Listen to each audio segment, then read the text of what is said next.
Queridos, este é um momento delicado na vida da igreja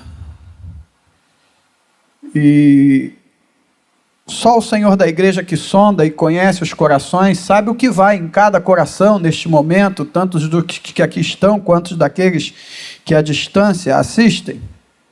Toda a igreja que resiste, persevera, que se faz resiliente e que vence as etapas, vai ter na sua história momentos difíceis, momentos delicados, que ela precisará enfrentar, que ela precisará trabalhar e que ela precisará caminhar. São momentos em que somos chamados ao amadurecimento. São momentos que dizem que nós estamos vivos e podemos enfrentar tribulações. Eu tive a alegria de ser pastor na igreja de Cordeiro por 4 anos, fiquei 17 na igreja presbiteriana central de Nova Friburgo, e como presidente do presbitério, nos 21 anos que fiquei por lá, pastorei algumas outras igrejas, como a igreja Sião, também em Cordeiro, como a igreja da Torre, em Friburgo, como a igreja do Sanglar, igreja que eu pastorei concomitantemente com essas que me ocupavam, das quais eu era de tempo integral, tanto Cordeiro quanto pastorei também Conselheiro Paulino, e na igreja central de Nova Friburgo, com maior dedicação, com maior tempo, até que pude me dedicar mais a estas igrejas. Depois vim para a igreja de Niterói. E por coincidência, a igreja de Friburgo faz aniversário, faz 123 anos em setembro, e a igreja de Niterói faz 123 anos em fevereiro. E assim que cheguei no presbitério, um pastor virou para mim e disse assim: por que só igreja velha que dá problemas? Cria dificuldade, é difícil, não sei o quê. Eu falei: meu irmão, o idoso, é natural que ele tenha mais problemas, que ele acumule manias, tradições. Eu falei: você não é idoso, e já é chato pra caramba, imagine quando você ficar idoso. Eu tinha essa liberdade, eu falei em tom de brincadeira, nós brincamos, mas ele sabia que havia uma certa realidade nisso, porque os colegas também concordavam, já tinham dito. Eu falei: você vai ficar idoso, cara, e aí você vai precisar de mais paciência, de mais cuidado, é uma forma diferente. Eu falei: agora, tem um jeito da igreja não ficar assim, não ter problemas, não dar problemas. Morre cedo. Eu falei: você quer que a sua igreja morra cedo? E ele disse: não. Né? E aí nós caminhamos. Significa que nós estamos amadurecendo, nós estamos vivendo, e todas as igrejas, sejam centenárias ou não sejam centenárias, elas terão momentos difíceis na sua caminhada. São momentos em que mostra que a embarcação já deixou a praia, que não é mais aquela igreja menina, que fica com medo de sair, ou aquela congregação que nunca quer organizar a igreja porque tem medo de sair e enfrentar o grande mar. Não, nós somos chamados ao grande mar. Somos chamados a deixar a praia. Mas inesperadamente, quando estamos no meio do mar, surge aquele forte temporal. E às vezes nós ficamos sem saber o que fazer, e não sabemos se pulamos do barco, se ficamos no barco, ou fazemos como fizeram os discípulos, ou como cantamos em nossas canções, ou no hino clássico que diz: mestre, o mar se revolta, as ondas nos dão pavor, o céu se reveste de trevas, não temos um Salvador, não te importas que morramos? Podes assim dormir, mestre, se a cada momento nos vemos já prestes a submergir? Mestre, nós vamos perecer.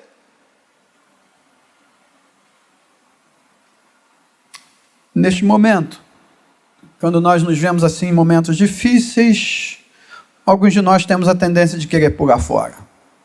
Outros correm atrás dos botes, aonde estão os botes para eu descer. Quem viu o Titanic, acho que todos viram, sabe o que é isso, né? Outros querem se esconder no convés, correm para o interior da embarcação e dizem: me deixa aqui quietinho, não digo nada, não falo nada, não apareço, não surjo, não entro em cena. Eu só quero ficar quietinho até que a tempestade passa.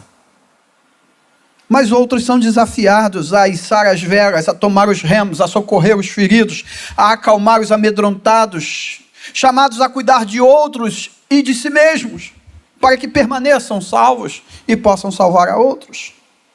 Esse é o desafio daqueles que se candidatam no dia de hoje ao presbiterato, ao diaconato. Gente que tem que ter a responsabilidade de que nos momentos difíceis da igreja, o Senhor me chamou, então eu tenho um compromisso com o Senhor da igreja. Mas este é o desafio também daqueles que elegem. Se tem alguém lutando, se eu joguei alguém na ponta, se eu joguei alguém de frente, eu preciso estar nesse lado. É um desafio para toda a tripulação e para os verdadeiros amigos da tripulação. É nessa hora que se revelam os verdadeiros amigos. É neste corre-corre para salvar vidas e salvar a embarcação que alguns de nós cometemos falhas, erros, e aí precisamos estar juntos, precisamos de compreensão, precisamos de perdão, porque apesar de talvez com boa intenção termos cometido alguma falha, quando nós ajudamos esse irmão a curar, a se levantar e a voltar para a luta, ele é mais um a continuar trabalhando e não alguém que vai desanimar e não alguém que vai virar as costas. É preciso dar ânimo, é preciso colocar de volta na lida, na labuta, no trabalho árduo.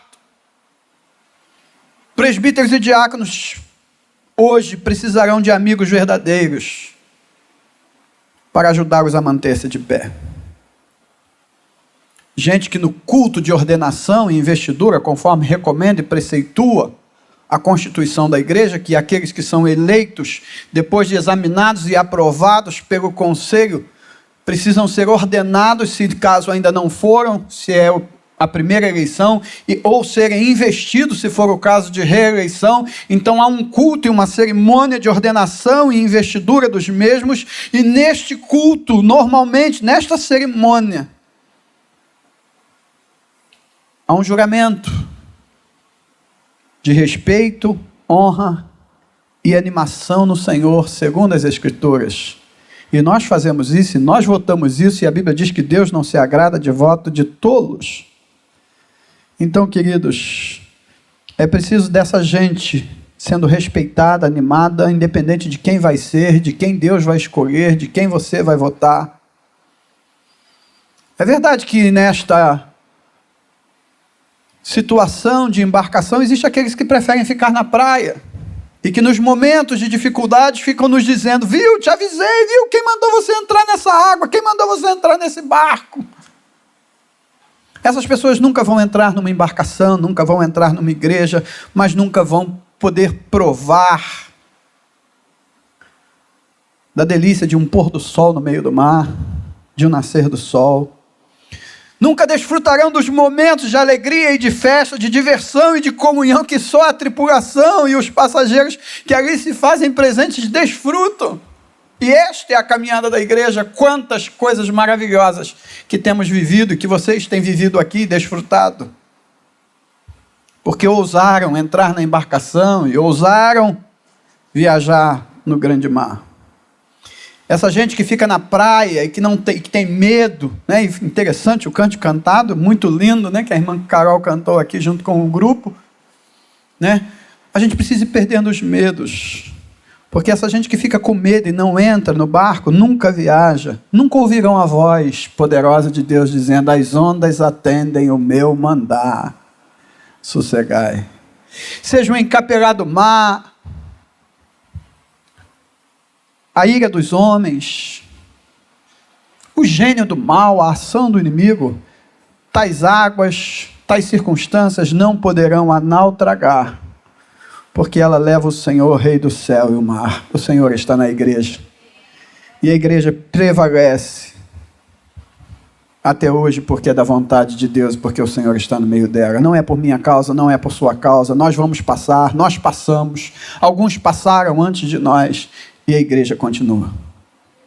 Gosto do canto pentecostal, hoje pouco cantado, ouvi muito na minha infância, que dizia: nas lutas e nas provas, a igreja segue caminhando, segue caminhando, segue caminhando. Jesus irá em breve buscar sua igreja querida, mas enquanto isso a igreja segue caminhando, segue caminhando, segue caminhando, dizia o refrão. Por isso, querido, eu te parabenizo por estar na igreja, por lutar pela igreja, por amar a igreja, por se colocar à disposição. Por isso eu compreendo o seu momento, talvez, de não poder estar à frente como presbítero, como diácono, mas você está ali apoiando, você está ali orando, você está ali ajudando. Não quero romantizar e dizer que igreja é algo só bom e tranquilo. Não, sabemos que não é. Viver em comunidade não é algo fácil. Viver em família não é algo fácil. Se viver em família é algo difícil, imagine quando você junta várias famílias e elas trazem para o mesmo local todas as suas diversidades. Como é que isso acontece? Como é que isso existe? Como é que isso continua? É por causa da presença do Senhor na igreja. É por causa do Pai que Paulo diz que nós tomamos, que toma o nome toda a família de Deus, o Pai eterno. Quando Paulo diz, por esta causa me ponho de joelhos diante do Pai. É por causa do Pai, o Pai nosso, o Pai que está no céu, o Pai da igreja, que a igreja ainda persevera, resiliente, caminha.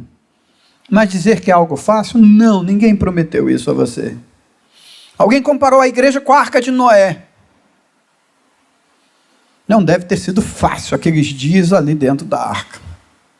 Imagina, o elefante espaçoso, a girafa, ficar do lado do porco-espinho de vez em quando. Aquela preocupação não irrita não, porque se irritar ele solta um negócio desse aí. E o cheiro? Não me fale do cheiro. Mas ninguém queria sair.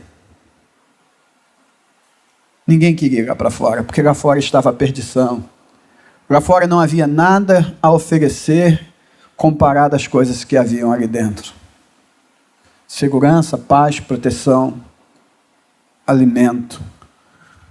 Porque o que fez a arca, o que ordenou a construção da arca era também aquele que haveria de sustentar sobre as águas. Que haveria de sustentar dentro e fora tudo o que fez e tudo o que quis e tudo o que desejou. Portanto, haverá problemas, infortúnios, mas a igreja ainda é o lugar mais seguro da terra para nós criarmos nossos filhos, cuidarmos dos nossos filhos. Não significa que devemos acomodar e não cuidar dos problemas e não tratar os problemas e a igreja não progredir, não ter uma visão progressista. Podemos e devemos, mas devemos caminhar. Entrar para a igreja é fácil. A pergunta é como permanecer nela. Principalmente depois de algumas feridas, de alguns machucados. Entrar para o oficialato é fácil. Basta se candidatar, ter boa vontade. Alguém vota em você e você está eleito. Difícil é permanecer nele. Quando às vezes você tem que divergir de alguém que votou em você, quando às vezes você tem que chamar a atenção de alguém que votou em você, quando você tem que então ter o primeiro confronto com alguém que por quem votou em você acha que agora você não pode mais. Como permanecer e não chutar o balde? Quantas vezes no meu ministério eu estive perto de chutar o balde, e não estou falando lá de trás da minha juventude, não. São coisas diárias que a gente vive no dia a dia. Portanto, queridos, eu quero te chamar a atenção para o texto. Porque o texto tem lições preciosas, 3 máximas, pelo menos, que eu gostaria de destacar, para que você possa fazer um bom oficialato de forma saudável, continuar nele, perseverar nele, até que o Senhor diga, chegou a sua hora. Moisés queria ir adiante. Deus disse, não, Moisés, fica aqui. Agora não. Mas enquanto Deus nos disser, enquanto Deus mandar você caminhar, há algumas máximas, algumas lições preciosas desse texto que você precisa ter. Mas não serve apenas para você que se candidata ao oficialato, para a nova liderança que vai ser instituída na igreja, mas também para você que é membro, ou para você que está se achegando para a igreja, ou para você que vai entrar na igreja, para alguém novo ou para alguém idoso. Veja o que diz o texto, capítulo 3 de João, verso. Eu vou ler com vocês só o verso 29 e 30. Depois eu vou voltar um pouquinho até o 22. Evangelho de João, capítulo 3.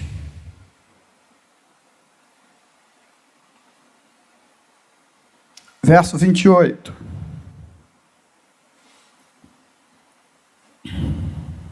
Perdão, 29 e 30, vamos ler. Se você quiser ler junto, pode ler junto. João 3:29. O que tem a noiva é o noivo. O amigo do noivo que está presente e o ouve, muito se regozija por causa da voz do noivo. Pois esta alegria já se cumpriu em mim.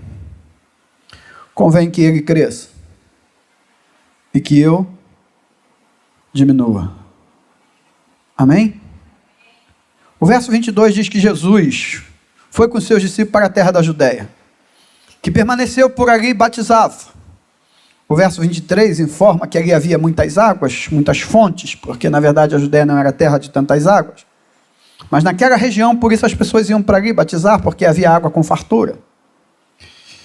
Diz o verso 25 que entre os discípulos de João, um judeu suscitou uma contenda, um debate. Aqueles irmãos que adoram e dá aquela espetadinha e pronto. Riscou o palito, está feito o debate. E era a respeito da purificação. E eles foram ter com João com a seguinte informação: olha só, aquele que você estava falando, anunciando, aquele seu amigo, está aí batizando. Pertinho ali, ó, do outro lado. Fazendo concorrência. Como se Jesus pudesse ser um concorrente com João. E João diz no verso 27, o homem não pode receber alguma coisa se do céu não lhe foi dada. Vós mesmos sois testemunha de que eu vos disse que eu não sou o Cristo. Fui enviado como seu precursor. João corta logo a fofoca, a contenda, dizendo, por que vocês estão trazendo isso a mim? Eu deixei claro para vocês, eu não sou o Cristo. E se ele está batizando com essa autoridade, é porque do céu lhe foi dada. E aí João diz estas frases maravilhosas. Quem tem a noiva é o noivo. Primeira lição que João dá para você, que João dá para mim, que Deus está nos dando através de João. Eu vou dizer aqui uma coisa muito óbvia. E você vai dizer, mas isso é óbvio, todos nós já sabemos disso. Sim, sabemos, mas às vezes parece que não sabemos. Quem tem a noiva é o noivo. A frase óbvia é, a igreja é de Jesus. Amém por isso. A igreja é de Jesus. Eu estava abatido, triste, sem saber o que fazer do ministério, achando minha carga pesada. Fui convidado por alguns amigos deste presbitério, inclusive desta igreja, aí assistir uma conferência de plantação da igreja, lá em Jardim Guanabara, se não me engano Campinas, São Paulo, e fui. E era um momento triste, eu fiquei orando pelo estacionamento, e eu ficava para lá e para cá, precisava tomar uma decisão diante de Deus. E o reverendo Ricardo Agreste pregou nesse texto, e caiu como um bálsamo para mim. Quem tem a noiva é o noivo. Eu pude perceber o Espírito Santo dizendo, não carregue o fardo que não é seu. A igreja não é sua, é minha. Não morra por causa da igreja, porque você vai morrer e a igreja vai continuar. A igreja não é sua, a igreja é minha. Não deixe de amar a igreja, mesmo que ela te machuque, porque a igreja não é sua, é minha. Quem tem a noiva é o noivo. Você que vai se candidatar, não pense que eu fui presbítero, aquela era a minha igreja. Não, a igreja era de Jesus. Você foi o amigo do noivo convidado para ajudar a cuidar da igreja. Se ele é o pastor, nós somos no máximo auxiliares. Estamos aqui para auxiliar. Somos chamados de pastores, de presbíteros, temos a alegria de dizer a minha igreja. Mas que isso não nos dê sentimento de posse, de possessão. Que isso nos dê a consciência de que a igreja é de Jesus sempre foi e sempre será de Jesus. Independente das circunstâncias, ela já foi sacudida, abalada, perseguida, Antes da reforma, durante a reforma, no império, matava-se cristãos achando com isso que acabaria com a igreja, e a igreja se multiplicava cada vez mais. Crescia cada vez mais debaixo de perseguição. No tempo do secularismo, quando invadiu a igreja, e toda a teologia foi sacudida, criticada, e se tentou desacreditar a palavra de Deus. Foram tempos difíceis, de desânimo, de frieza, mas veio o período dos avivamentos que levantou a igreja, e a igreja voltou a caminhar. Porque, na verdade, ela nunca deixou de existir. Sempre houve um remanescente, sempre houve, e até que ela volte aos seus períodos novamente, de glória. E nós precisamos orar por isso, para que aquela oração de Isaías, Senhor, rasga os céus e desce, para que o teu nome seja conhecido, seja notório entre nós. Que o que marque a caminhada da igreja não seja as coisas que ela faz, não seja a sua arrecadação, não seja o tipo de membro que ela tem, se é elitizado ou não, mas que o que marque a caminhada de qualquer igreja seja a presença de Deus. A presença do noivo, Jesus no meio da igreja. Jesus percebido na sua vida, na minha vida, nas nossas relações, no nosso dia a dia, na nossa forma de lidar, dentro e fora da igreja. Porque a igreja é dele. E não adianta a gente querer colocar ele para fora. A igreja de Laodiceia, que não recebe nenhum elogio. Há igrejas no Apocalipse que recebem elogios e críticas, a igreja que só recebe elogios e a igreja que só recebe crítica. E esta igreja é a igreja de Laodiceia. Para esta igreja, Jesus diz: eis que estou à porta e bato, se alguém ouvir a minha voz e abrir a porta. A gente sempre usa esse versículo para evangelização, para dizer às pessoas: abram o coração para Jesus, mas na verdade esse versículo está sendo usado para a igreja. Eu estou do lado de fora, porque o modo de comportamento que vocês escolheram para se conduzir, não dá para eu ficar dentro. Em Isaías ele diz: tomara que houvesse quem fechasse as portas e que não deixasse acontecer culto. Porque o culto que acontece é hipócrita, não condiz com o que se vive. Há momento que Deus se aborrece com a igreja. Mas em momento algum Deus deixa de amar a sua igreja. Nunca abandonou. Nunca vai abandonar. Porque a igreja é de Jesus. E foi comprada com sangue precioso. Eu sei que foi pago um alto preço. Quando Jesus derramou sua vida na cruz, ele pensava em mim, pensava em ti, pensava em nós. O hino sacro diz: para resgatar a igreja, grande preço Cristo deu. Não foi ouro, nem foi prata. Foi seu sangue que verteu. A igreja é de Jesus. Não ouse ser presbítero, ser diácono, sem essa consciência. Não ouse entrar dizendo: eu vou fazer isso e fazer aquilo, sem antes você perguntar ao noivo o que ele quer, sem antes se dobrar de joelhos, sem antes orar, jejuar e dizer: é isso mesmo, Senhor. Se ele disser: firmado em sua palavra, siga em frente. Mas se ele disser: não foi isso que eu pedi, não é isso que eu quero, recolha-se. Mantenha-se em oração. E só faça aquilo que o noivo disser. Segunda máxima de João, para nós permanecermos na igreja, no oficialato, no ministério, em qualquer coisa, é que a nossa alegria não pode vir da igreja. Isso foi extraordinário para mim. Quando eu olhei para esse texto, falei: meu Deus, como eu não vi isso antes. Que tem a noiva é o noivo. O amigo do noivo que está presente e o ouve, muito se regozija, por causa da voz do noivo. A gente entra para a igreja, começa a amar a igreja, começa a ter um sentimento de posse. E a gente começa a criar expectativas, às vezes como pastores, com relação à igreja. E a igreja decepciona. Machuca, fere. Às vezes você entra na igreja com expectativa por causa da liderança da igreja, mas liderança também é gente, também é humano, também decepciona, também machuca, também fere. Se a sua alegria vem da igreja, nesses momentos você está sem chão. Porque a sua igreja que lhe alegrava não lhe alegra mais.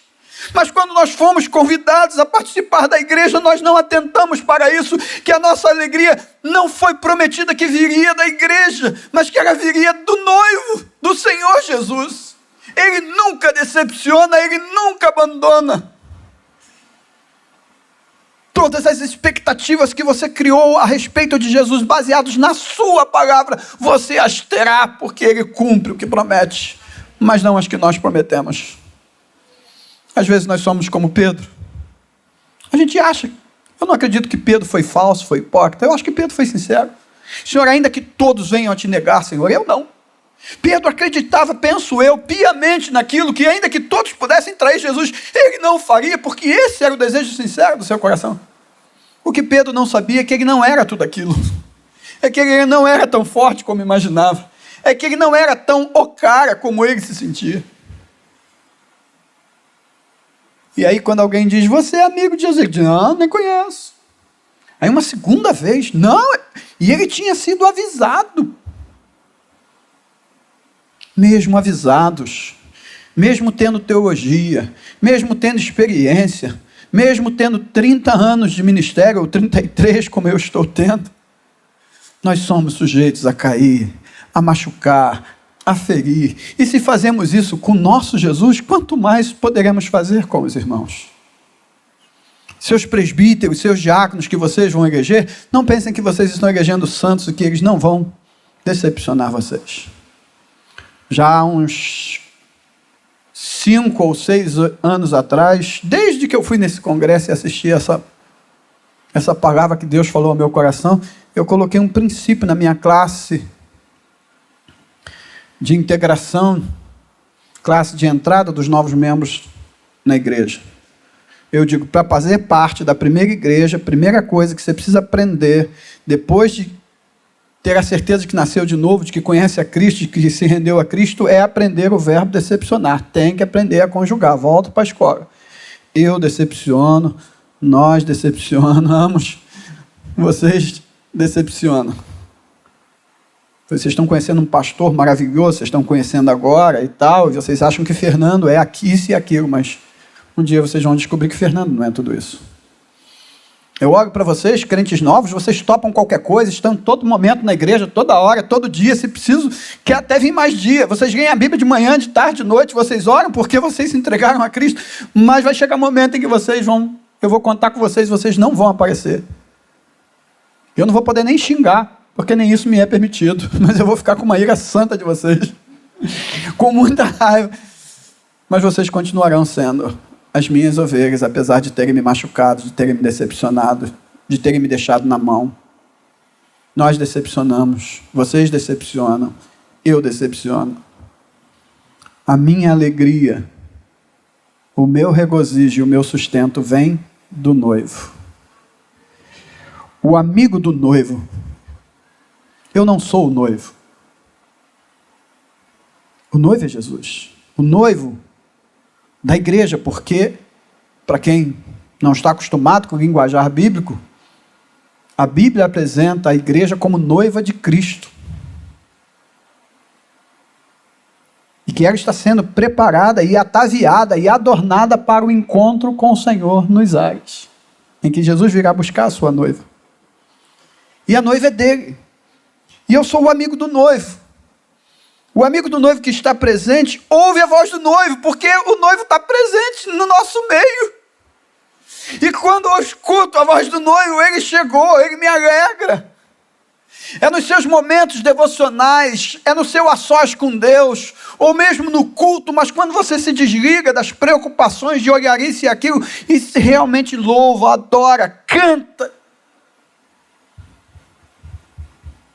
fala com Deus, no silêncio do seu coração, e você ouve a voz do noivo te dizendo, te falando, pela canção, pela mensagem, pelo sorrir do irmão, É a voz do noivo falando conosco. Meu querido, volte-se para o noivo. Procure-o. Diga: Jesus, eu estou todo errado. Eu estava esperando ouvir a voz da igreja. A voz da igreja me decepcionou, mas eu não tenho que estar na igreja por causa da voz da igreja. Eu estou na igreja por causa da voz do Senhor, porque eu sou teu amigo. Eu quero cuidar da igreja, eu quero amar a igreja, eu quero abençoar a igreja. Você não pode nessa, abençoe em outra, mas aonde você estiver, seja bênção. Não seja pessoa que não é abençoado e não deixa nem o outro ser. Uma vez eu procurei um irmão e eu gostava muito dele. Ele era uma pessoa fantástica, ele era super acolhedor, ele era super tudo. Ele me acolheu quando eu cheguei em Niterói. E um dia ele reclamando, falando mal da igreja, falando mal do passado, falando mal de todo mundo. Eu falei: meu querido irmão, e ele tinha toda a capacidade de ser um grande líder. Eu falei: você tem tudo para ser um líder. E ele reclamava, inclusive, que ele não foi eleito líder. Eu falei: posso te dizer uma coisa? Se eu fosse você, eu mudava de igreja. Mas que é isso, pastor? Eu sairia da igreja. Peguei para outra. Eu falei: porque você acolhe as pessoas. As pessoas chegam achando que a igreja é maravilhosa, acolhedora e tal, aí depois você começa a envenená-las. E aí eu vejo irmãos indo embora, desanimando, e você ficando. Isso já vai anos, essa história que você está aqui, chateado, amargurado, desanimando pessoas saindo, e você permanece. Você adoece à sua volta. Então, ou você se cura, ou você pergunta a Deus: Senhor, o Senhor me quer realmente aqui porque eu não estou florescendo, eu não estou abençoando e eu não estou sendo abençoado. Se Deus te plantou nesta igreja, na igreja litorânea, Ele tem um propósito para você e é que você seja bênção. Isso não significa que você não tem o direito de contestar, você tem, mas faça-o pelos meios e pelas formas necessárias, porque é dessa forma que nós abençoamos a igreja e o reino. O que nós fazemos nos bastidores só geram aquilo que os discípulos de João, aquele judeu gerou com os discípulos de João: contenda. Mas o que nós fazemos na palavra, livremente e abertamente, isso sim, nos é válido, permitido e necessário. Mas se você está na igreja, esteja nela por causa do noivo, e eu tenho que perguntar para o noivo. Essa é a segunda coisa que eu digo aos meus futuros novos membros que eles precisam aprender. Primeiro você aprende a conjugar o verbo decepcionar. Segunda coisa, você tem a certeza de que você está vindo depois de orar muito e Deus te dar a certeza que mandou você para cá. E também assuma o compromisso de orar muito para saber a hora de sair. Porque às vezes Deus te quer em outro lugar. Eu nunca teria deixado a minha igreja em Cordeiro. Eu amava de paixão aquela igreja. Tem uma irmãzinha aqui que sabe disso. Thaís. Enfrentamos momentos difíceis, foram lutas, foram problemas, foram dificuldades. Mas Deus abençoou. Saí de abaixo assinado para não sair. Deus tinha um desafio para mim em Friburgo. E o Senhor da Seara é quem mexe, é quem manda, é quem muda. E a gente tem que obedecer. Assim que eu estava no meu primeiro ano na igreja de Cordeiro, eu enfrentei muitas dificuldades no primeiro ano, e no final do ano, a mãe da Thaís fez uma homenagem no meu aniversário, que é em outubro, pela Sociedade Auxiliadora Feminina, e resolveu fazer uma entrevista ao pastor. Me perguntou: o senhor teria coragem? Havia uma relação muito forte entre eu e a igreja, foi de deixar a igreja de Cordeiro. Quase que eu falei: irmã, não faz uma pergunta dessa. Não. Eu disse: minha irmã, eu amo essa igreja. Mas se meu Senhor mandar sair, eu saio. Eu esperava que Ele nunca mandasse, mas Ele mandou. Eu esperava que Ele nunca mandasse eu sair de Friburgo, mas Ele mandou. E se Ele mandar algum dia eu sair da primeira de Niterói, eu sairei. Com o coração entristecido ou não, mas se for do Senhor, porque a minha alegria vem do noivo. Ele é o meu Senhor.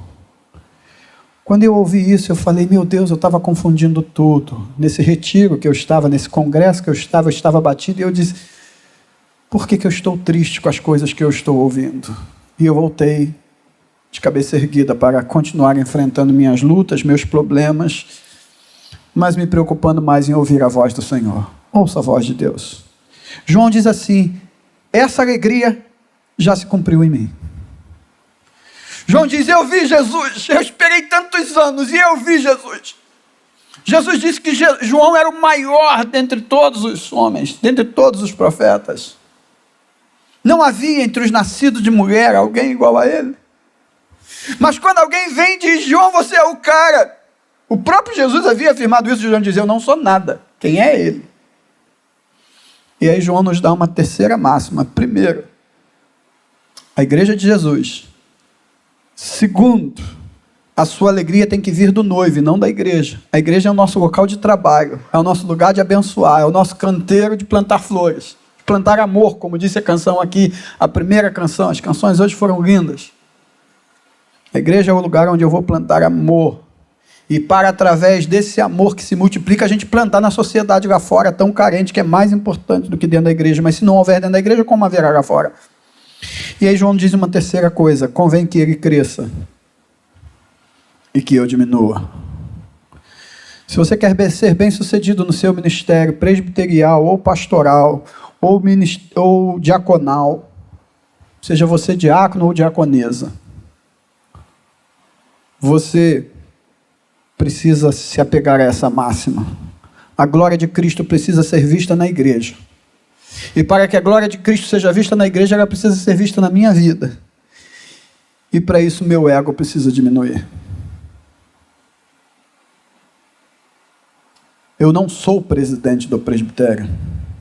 Eu estou presidente do presbitério. Amanhã pode ser outro. Eu estou há muitos anos na presidência do presbitério. Dos meus 33 anos de ministério, eu estive cerca de quase 30, seja lá na Serra ou seja aqui. Mas eu não sou. O tempo não me faz melhor do que o outro irmão que chegou ontem, nem mais inteligente. A experiência dentro da igreja, ela ajuda, abençoa, mas ela não é como no militarismo. Que tempo conta como a antiguidade conta, né? Não. Nós antigos, nós experientes, podemos cometer erros terríveis. Gente que chega depois, gente que chega conosco, gente que chegou ontem, pode nos aconselhar, pode nos ajudar, pode nos abençoar. Tinha gente que tinha dificuldade de receber Paulo, porque Paulo não esteve com Jesus, e Paulo precisa mostrar o seu testemunho, como encontrou a Cristo, como viu Cristo, como recebeu de Cristo. Porque na igreja de Cristo nós somos irmãos. E que dificuldade de entender isso. Que entre irmãos não existe maior e menor. Somos todos iguais perante Deus. Que Jesus cresça, que o diácono diminua. Que Jesus cresça, que o presbítero diminua. Que Jesus cresça, que a diaconisa diminua. Que Jesus cresça, que os mais antigos diminuam. A nossa antiguidade no ministério ou em qualquer lugar. Tem presbítero que às vezes por um determinado tempo, já está há anos, ele acha que ele é o todo-poderoso da igreja. Ele acha que ele é o dono da igreja. Ele acha que ele pode mandar na igreja. Ele acha que as coisas têm que se enquadrar. Não, a igreja presbiteriana trabalha com colegiado. Nós só conseguimos perseverar e persistir na igreja presbiteriana se nós soubermos em Cristo lidar com o conselho da igreja. Quando o conselho se divide, a igreja se divide. Quando o conselho racha, a igreja racha. É só estudar a história da igreja. Por isso, orem pelo pastor, pelos pastores, mas não deixem de orar pelos presbíteros. Porque são eles que pastoreiam a igreja junto com o pastor. O que numa igreja congregacional, numa igreja episcopal, seria diferente, seria aberto a toda a congregação. Nós, quando escolhemos esse sistema, nós somos poupados disso. Raramente nós temos assembleia. Se fôssemos de outra denominação, teríamos assembleia quase todo domingo. Nosso almoço seria prejudicado, nosso tempo seria prejudicado, nosso sistema é representativo. Então quem vai segurar os pepinos, as grandes discussões, os grandes embates, as grandes divergências, serão dentro do conselho da igreja. Então você precisa orar pelos seus presbíteros para que eles sejam iluminados por Deus e possam tomar decisões segundo a orientação e a iluminação do Espírito Santo. Não somos donos da igreja. Não há hierarquia entre presbítero e diácono. Não, se algum dia você vai ser presbítero. Não, nós somos servos de Cristo. Essa era a visão de João. Eu sou servo. Que ele cresça, que eu diminua. Eu não sou digno de desatar a sandália dos seus pés. Quem é você? O que você está fazendo nesta igreja? O que você está fazendo aqui hoje? O que você está nos assistindo aí online? Essa igreja é uma igreja maravilhosa, a igreja de Jesus, salva por Jesus, e um dia nós vamos morar todos juntos no céu, até com quem nós brigamos, até com quem nos decepcionou. Não. Uma vez um pastor me disse isso. Nós íamos fazer um casamento e o outro pastor o havia magoado muito, e ele tinha deixado Friburgo, tinha vindo para o Rio, e nós íamos fazer um casamento numa igreja, o noivo convidou, e eu falei, o pastor fulano vai estar lá, ele que vai vai tomar parte no casamento. Ele falou, não é possível, o noivo não ia fazer isso comigo, mas eu estava brincando com ele, né? Eu fiz só para testar, eu falei, não, vai, cara, vamos nós dois, eu dei uma carona para ele, né? Que ele veio do Rio, eu estava em Friburgo, eu falei, nós vamos, mas lá vai ter o fulano de tal. Ele disse, não é possível, não é possível. Aí eu falei, então acho que eu não vou. Eu falei, não, cara, você vai, você assumiu com o noivo. Eu falei, que isso, cara? Vocês vão morar no céu. Aí ele falou assim, Fernando, eu não sei. Se esse cara for para o céu, se eu quero ir, não. Ele estava tão magoado, né? E ele foi suando no caminho, né? E quando chegou em Bom Jardim, eu falei, cara, relaxa, porque ele não vai estar, não. Eu estava só testando que você tem que se preparar para o céu, cara. Deixar a graça de Jesus curar isso. Meu querido, que você diminua. Que a glória de Cristo seja abundante em você. Nossa dificuldade é deixar Cristo viver em nós, porque às vezes Cristo quer fazer algumas coisas que nós não queremos. Jonas não queria que Nínive fosse perdoada. Nínive feriu, Nínive colecionava caveira, Nínive trabalhava com pirataria, Nínive era a capital da Síria, inimiga de Israel.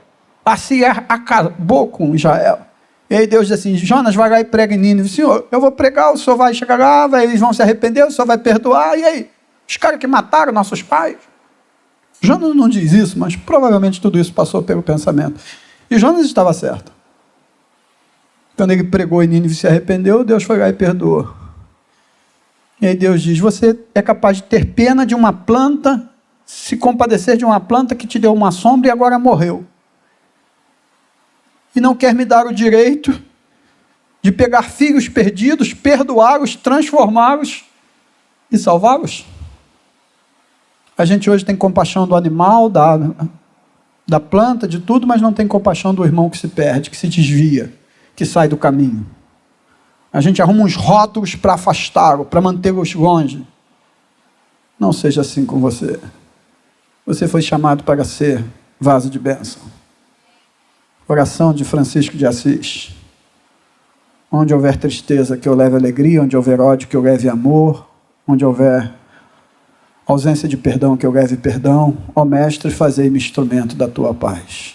Eu queria convidar você a orar pela igreja vitorana. Eu gostaria de convidar você a orar pela eleição. Eu gostaria de convidar você a orar pelos que vão ser eleitos. E eu gostaria de convidar você a orar por você mesmo. Para que você entendesse que a igreja é do Senhor, para que você entendesse que é a alegria do noivo, que é a presença do noivo e a voz do noivo que vai encher o seu coração de paz, alegria e direção. E que a glória de Cristo precisa ser vista na sua vida e só vai ser vista quando o seu ego diminuir. Põe o seu ego aos pés da cruz. Que ele cresça, que eu diminua, que ele apareça.